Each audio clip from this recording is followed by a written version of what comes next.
what if the people who cut everyone off aren't lonely at all? Right now, millions of people feel trapped in relationships they don't actually want. They stay. They reply to every message. They answer every call.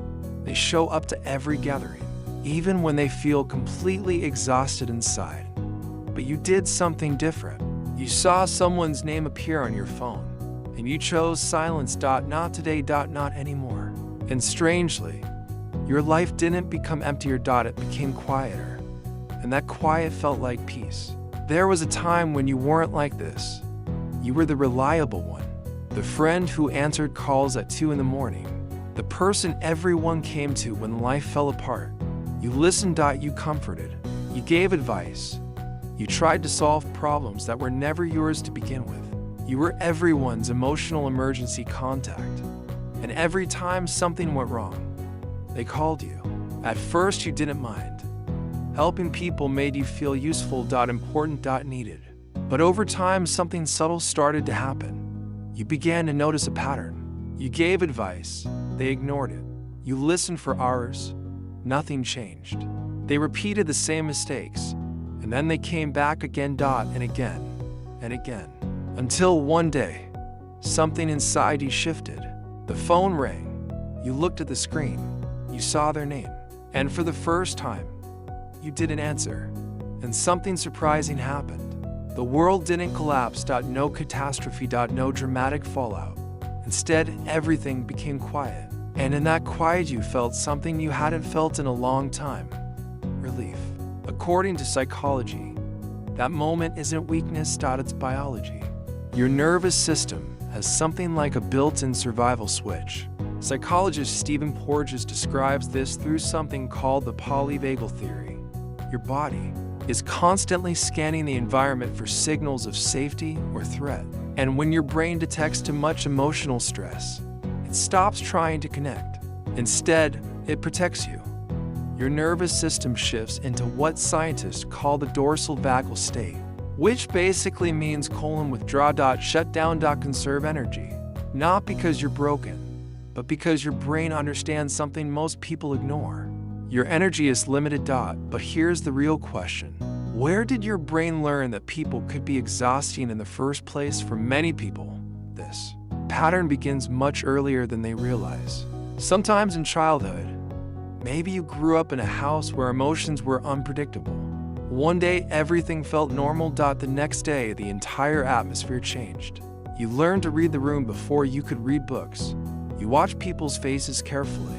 You listened to the tone of their voice.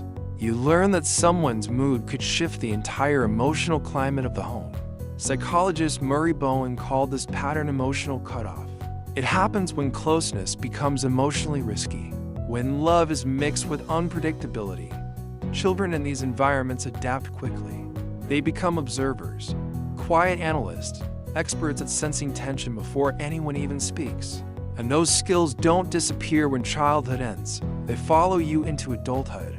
Every time someone gets close to you, your brain begins running quiet calculations. Are they safe? Are they stable? Are they draining? Or are they someone I can actually trust?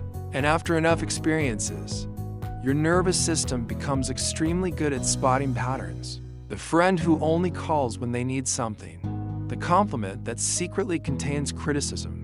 The person who showers you with affection and then disappears when things become inconvenient. To other people, it may look like you suddenly cut someone off, but to you, decision was building for months, maybe years. It wasn't impulsive. It was the final chapter of a very long story. But here's where things become complicated. Because not every form of isolation is healthy. Humans are social creatures. We are wired for connection. Long periods of loneliness can increase stress, damage mental health, and even impact physical health. But here's the part that rarely gets discussed.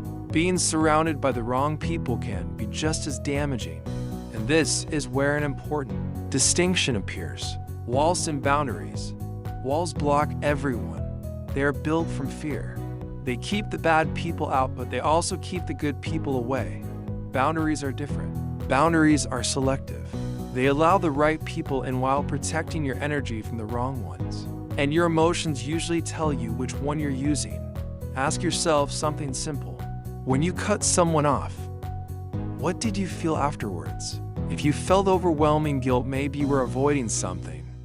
But if you felt relief, calm, clarity, feeling is information. Your nervous system telling you this relationship was draining your energy. There is another fascinating reason some people become comfortable walking away from others. Pattern recognition. By the time you distance yourself from someone, you have usually spent months observing them, sometimes without even realizing it. You notice the small inconsistencies, the promises that are never kept, the conversations that always revolve around them, the subtle ways certain people leave you feeling exhausted every time you interact with them. To most people, these things seem small, but your brain quietly connects the dots. And once you see the pattern, it's very difficult to ignore it. Scientific research actually supports this. Studies in neuroscience have shown that people who experience early emotional stress often develop stronger activity in the brain's threat detection systems. In simple terms, your brain becomes extremely good at reading social signals. You pick up on subtle shifts in tone, and facial expressions, and behavior. Things most people overlook completely. So when something feels off, your brain notices immediately. You're not overly sensitive, you're perceptive, which leads to an uncomfortable realization. Sometimes the reason you distance yourself from someone isn't because you're antisocial. It's because you've learned to recognize emotional patterns before they become destructive. And once you see the pattern clearly, staying begins to feel far more exhausting than leaving. This is where many people misunderstand those who cut others off. They assume you're lonely, withdrawn, or emotionally unavailable, but what they often fail to see is that solitude and loneliness are not the same thing. Loneliness is the absence of connection you want. Solitude is the presence of peace you choose. Loneliness feels heavy, restless, empty. Solitude feels quiet, clear, almost like emotional breathing space. For the first time in your sigh, your phone stops buzzing constantly. The noise disappears, and suddenly your mind becomes clearer. You begin to notice how much energy certain relationships were quietly consuming. You start sleeping better, thinking more clearly, feeling calmer. And that's when something important becomes obvious. Protecting your peace is not selfish, it's necessary. But cutting people off isn't about rejecting the world. It's about becoming selective about who gets access to your life. Long-term research on human happiness reveals something fascinating. The quality of your relationships matters far more than the number of them. A small circle of genuine connections is infinitely more valuable than a large network of draining ones. Which means something many people find uncomfortable. Your life doesn't need more people, it needs the right ones, the ones who respect your energy, the ones who don't treat your attention like an unlimited resource, the ones who bring calm instead of chaos. So if you've quietly distanced yourself from certain people, there's a good chance something inside you simply woke up.